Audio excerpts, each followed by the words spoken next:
ایمان ابو طالب پہ ایمان رکھنا ایمان کی علامت ہے۔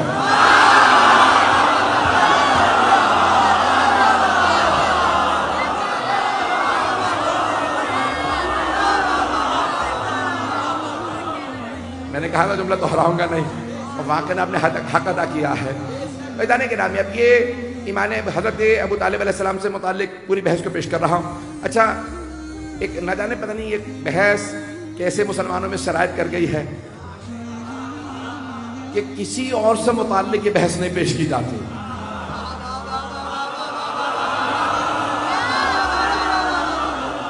اچھا، جو افراد حج پہ جا چکے ہیں ان کے تو ذہن میں ہوگا، اور جو نہیں گئے ہیں خدا انہیں جانا نصیب فرمائے۔ جب آپ حج پہ جائیں گے نا تو وہاں لفظ سوچ رہا تھا کہ کوئی اور کچھ استعمال کر لوں، تو اب وہاں آپ کو متوع ملیں گے، تو وہ آپ کو یعنی جنت معلیٰ جو قبرستان ہے رسول خدا کے اجداد کا، کہ جہاں جناب ابو طالب ہیں، جناب یعنی خود جناب سرور کائنات کے جناب خدیجہ ہیں، ان کے بیٹے ہیں، جناب عبد المطلب ہیں، جناب ہاشم ہیں، اور یہ کوئی نہیں سوچ رہا کہ بھئی یہ نہیں، یہاں پہ آپ فاتحہ نہ پڑھیں، یہ اسلام سے پہلے قبرستان بنا تھا، تو ہمیں بھی پتا ہے اسلام سے پہلے قبرستان بنا تھا۔ ہم سے نہ لڑو، پیغمبر سے لڑو۔ انہوں نے قبرستان کا نام رکھا جنت معلیٰ۔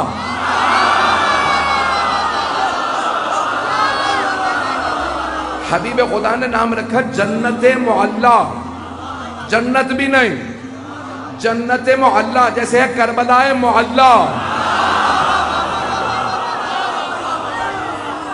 تو ایسا نہیں گرامی وہاں آپ جائیں نا تو اگر متوع کھڑا ہوگا کہ خبردار یہاں فاتحہ وغیرہ نہ پڑھنا، زیارت نہ کرنا، آگے کوئی دعا نہ مانگنا، اور 3 الفاظ ہی انہیں یاد ہیں۔ یہاں پہ اگر فاتحہ پڑھو گے، دعا مانگو گے، ذریعے پہ زیارت کرو گے تو بدعت ہے، شرک ہے، حرام ہے۔ میں بار بار کہہ رہا ہوں، نہ جانیں گے 3 الفاظ انہیں کون دے گیا۔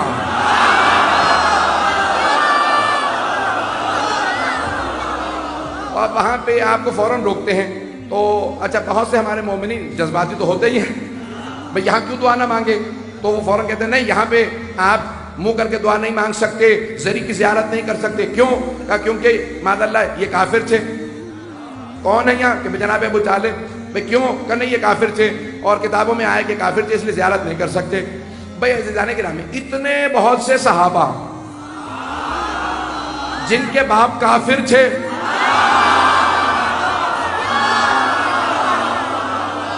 نہیں میں توہین نہیں کر رہا ہوں، میری عادت ہی نہیں ہے بالکل بھی۔ عزیزان گرامی، بھئی کتنے بہت سے ایسے لوگ تھے جن کے باپ جو ہیں وہ کافر تھے، لیکن کہیں پہ ضد نہیں ہے، ضد ہے تو جناب ابو طالب سے، تو وہاں پہ متوع کھڑے رہیں گے، کہیں نہیں یہاں زیارت نہیں کر سکتے کیونکہ ان کی زیارت کرنا جائز نہیں، بدعت ہے، حرام ہے، شرک ہے۔ کہ بھئی کیوں؟ کہ بھئی یہ کافر تھے، اور کہاں کہ بھی بہت سی احادیث بھی پیش کی ہیں کہ کیا بھئی پیغمبر اسلام نے ان کو کان میں کہا چچا جان آپ کلمہ پڑھ لیجئے، میں روز قیامت آپ کی شفاعت کر دوں گا۔ پیغمبر نے کان میں کہا تو ایک بات تو واضح ہو گئی کہ شفاعت ہے، نہیں پہنچا سکا۔ تو وہ کہتے ہیں پیغمبر نے، رسول خدا نے جناب ابو طالب کے کان میں کہا، میں کتاب کا حوالہ نہیں دے رہا ہوں، آپ کو معلوم ہے کہ اس کی دل آزاری نہ ہو جائے کتاب کا نام لوں گا تو اب کتاب میں آیا، ہماری مستند ترین کتاب ہے قرآن کے بعد، وہ کہتے ہیں تو اس میں لکھا ہوا ہے کہ رسول خدا نے کہا چچا جان، کان میں کہا چچا جان آپ کلمہ پڑھ لیجئے میں آپ کی شفاعت کر دوں گا۔ تو جناب ابو طالب نے فوراً پلٹ کے کہا بھتیجے میں اپنے اجداد کے دین پہ باقی ہوں۔ تو ہمارا عقیدہ تو پہلے یہی ہے کہ اجداد رسول خدا، اجداد معصومین سب کے سب با ایمان ہیں، تو اگر انہوں نے یہی کہا تو ہمارا مطلب ثابت ہو گیا۔ اب وہ کہتے ہیں کہ نہیں رسول خدا نے کان میں کہا جناب ابو طالب سے چچا جان آپ کلمہ پڑھ لیجئے۔ مجھے تعجب ہے مسلمانوں پہ، سننے پہ آتے ہیں تو کان میں کہیں بات سن لیتے ہیں،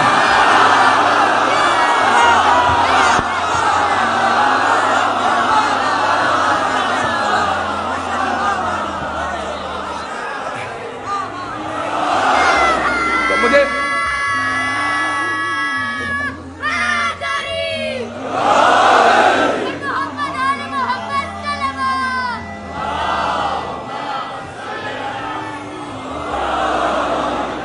توجہ ہے ذرا گرامی، مجھے تعجب ہے مسلمانوں پہ، سننے پہ آتے ہیں تو کان میں کہیں بات سن لیتے ہیں، بھائی کان میں بات اسی لیے کہی جاتی ہے تاکہ کوئی اور نہ سنے، نہیں پہنچا پائے۔ مجھے اگر انتظامیہ سے کچھ کہنا ہو نا، میں کان میں کسی کے بات کہہ دوں تو کان میں کہنے کا مقصد یہی ہے تاکہ آپ لوگ نہ سنیں۔ تعجب ہے مسلمانوں پہ، سننے پہ آتے ہیں تو کان میں کہیں بات سن لیتے ہیں، اور نہیں سننے پہ آتے تو غدیر میں چیخ چیخ کے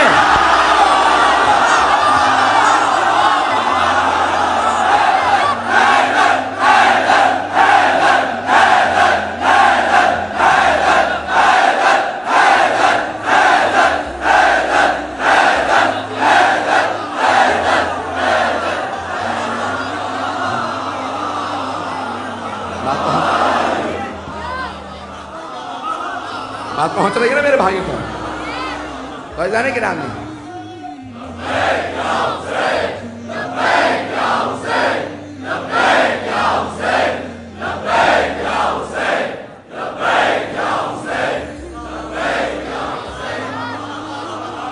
جانے کی رامی، مجھے تعجب ہے، سننے پہ آتے ہیں تو کان میں کہیں بات سن لیتے ہیں، اور نہیں سننے پہ آتے تو غدیر میں چیخ چیخ کے اعلان کر رہے ہیں من کنت مولا فہذا علی المولا، اور وہاں پہ کسی کو سنائی نہیں دے رہا۔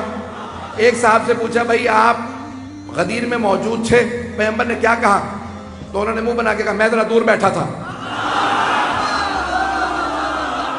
انہوں نے دوسرے سے کہا بھائی تو سب سے آگے بیٹھا تھا، بھائی آپ تو سب سے آگے بیٹھے تھے تو آپ نے کیا سنا؟ کہا سنا میں نے لیکن دیکھ نہیں سکا۔ کہا سب سے آگے بیٹھے تھے دیکھ نہیں سکے؟ کہا سورج کی روشنی بہت زیادہ تھی، مجھے نہیں پتا سورج کی روشنی زیادہ تھی یا علی کے چہرے کا نور۔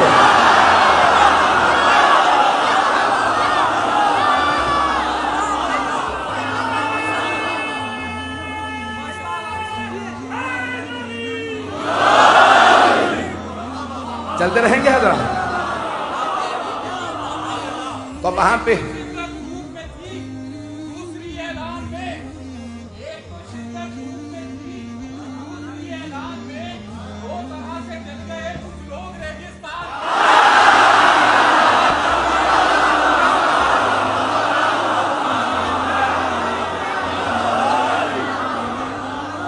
سب کا باب مدینۃ العلم جو ایک ہے۔ تو عزیزان گرامی وہاں پوری بحث یہ ہے، وہ کہتے کہ نہیں آپ ان کو یہاں پہ آ کے سلام نہیں کریں، زیارت نہیں پڑھیں، اور یہ بدعت ہے، اور پیغمبر اسلام نے کان میں کہا تھا۔ اور بھئی اچھا ٹھیک ہے کان میں کہا تھا تو آپ کو کیسے معلوم ہے؟ کہ اس کے 3 راوی ہیں۔ آج 3 پہ چلتا رہے گا سارا سلسلہ۔ تو میں 3 راوی بتا رہا ہوں، میں کسی کی توہین مقصود نہیں۔ تینوں راویوں کی جلدی نام سن لیجیے۔ پہلے راوی ہیں عبداللہ ابن عباس، دوسرے ہیں عبداللہ ابن عمر، تیسرے ہیں ابو ہریرہ۔ تو 3 راوی ہیں، اور وہ کہتے ہیں قریش کے سارے سردار جمع تھے۔ پیغمبر نے ایک مرتبہ سرور کائنات نے آ کے اپنے چچا کے کان میں کہا چچا جان ایمان لے آئیے میں آپ کی شفاعت کر دوں گا۔ تو اب آئیے ذرا دیکھتے ہیں، میں تو تجزیہ کروں روایت کا، کیونکہ روایت کے اوپر تجزیہ جائز ہے، علم رجال کی بحثیں ساری اسی پہ، اور شیعہ سنی سب علم رجال کی بحثیں۔ پہلے عبداللہ ابن عباس، ذرا ان سے متعلق تجزیہ کر لیجئے، جو اس وقت 2 برس کے تھے۔ وہ تو روایت کر نہیں سکتے، یہ شاید آپ کے ہاں کراچی میں روایت 2 برس کے بچے سے شروع ہو گئی ہوں، تو اب خاموش نہ بیٹھیے گا۔ وہ تھے 2 برس کے۔ دوسرے ہیں عبداللہ ابن عمر، وہ کہتے ہیں میں وہاں، بھئی قریش کے سرداروں کا جلسہ تھا، قریش کے سردار جمع تھے، تو آپ وہاں کیا کر رہے تھے؟ بھئی جب سردار جمع ہوتے ہیں نا وہ اوروں کو نہیں آنے دیتے، اور اس زمانے میں تو اور زیادہ پابندیاں تھیں، پتہ نہیں لوگ ہیں یا نہیں۔ تیسرے ہیں ابو ہریرہ، وہ ابھی مسلمان ہی نہیں ہوئے تھے،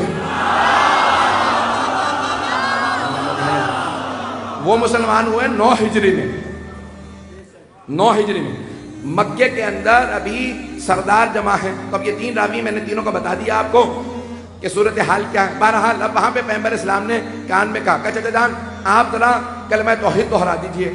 آج تک شیعوں میں تلقین باقی ہے کہ جب انسان دنیا سے جا رہا ہو تو اسے فوراً کہو اپنا عقیدہ دہرا لو، میں مانتا تھا لا الہ الا اللہ محمد رسول اللہ علی ولی اللہ، اور میں مانتا تھا کہ علی کے 11 بیٹے بھی امام ہیں، پہلے کا نام حسن، اور روایت میں ہے کہ 12 تک سب کے نام دہراؤ، اور ایک مرتبہ کہو کہ تم قرآن کو مانتے تھے، سیدہ کو مانتے تھے، سارے عقیدے کو دہراؤ۔ تو دہرایا عقیدہ اس کے لیے جاتا ہے جو با ایمان ہو، بے ایمان کو آخری وقت میں نہیں کہا جاتا۔ پہنچ رہی ہے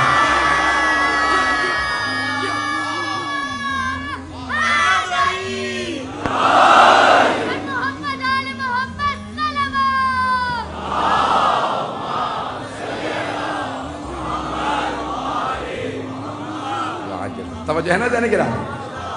خدا سلامت رکھے ان ماں باپ کو کہ جو ان بچوں کی تربیت کر رہے ہیں، انہیں مجلسوں میں آنا سکھا رہے ہیں، نعرہ لگانا سکھا رہے ہیں۔ عزیزان گرامی، میں پیش کر رہا ہوں تو وہاں سردار جمع تھے، اور ایک مرتبہ جناب ابو طالب علیہ السلام سے اگر کہا سرور کائنات نے تو ہمارا عقیدہ یہی ہے، شاید اسی لیے یہ ہمارے ہاں رائج ہے۔ چھٹے امام نے کہا کہ جو مرنے والا ہو اسے کہنا عقیدہ دہرا لے، اور مرنے کے بعد قبر میں بھی جب دفناؤ تو دوبارہ عقیدہ دہرا دینا۔ ایک جملہ یہاں پہ کہوں گا، اپنی ذاتی کیفیت بتا رہا ہوں۔ یقین مانیے کہ موت کے بعد جو تسکین مجھے محسوس ہوتی ہے نا، وہ تلقین پہ ہوتی ہے کہ پروردگارہ تیرا شکر ہے تو نے ہمیں لاوارث پیدا نہیں کیا، نہ جانے قبر میں کون کون جائے گا، کیسے کیسے جائے گا، تیرا شکر ہے تو نے ہمیں علی کا ماننے والا بنایا، قبر میں بھی جائیں گے تو مولا